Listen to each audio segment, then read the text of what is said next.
ছিল না, এই জন্যই ওর মুডটা বেশ একটু খারাপই ছিল বলতে গেলে। তারপরে যা একটু জ্যাম তো কাটবেই, তাই না? তো বসে থাকতে থাকতে আবার আমরা একটু গাড়ির জন্য তেল ভরলাম, পরে আমরা চলে আসলাম।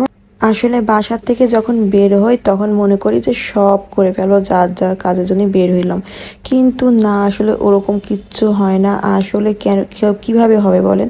মানে ছেলেটাকে তো চোখে চোখে রাখতে হয়, তারপরে চয়েসের একটা বিষয় থাকে, ওকে খেয়াল রাখাটা মনে করি যে মানে আমার সবচাইতে একটা খেয়াল না, যে আমার বাবুটা দিকে আমার ফোকাস থাকে বেশি। আর ও তো আর কোলে থাকতে চায় না, যদি ওর বাবা থাকে তখন তার বিষয় থাকে একরকম, কিন্তু ও যখন আমার সাথে থাকে তখন বিষয় হয় আর এক রকম।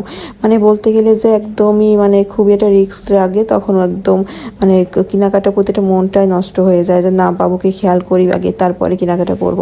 আর আমার ছেলে আজকে সেই নেশা উঠছে, ঘুরে ফিরে শুধু ওর জুতো কিনতে যাচ্ছে, মানে সে সবগুলো নিবে, মানে সব তার চয়েস হচ্ছে।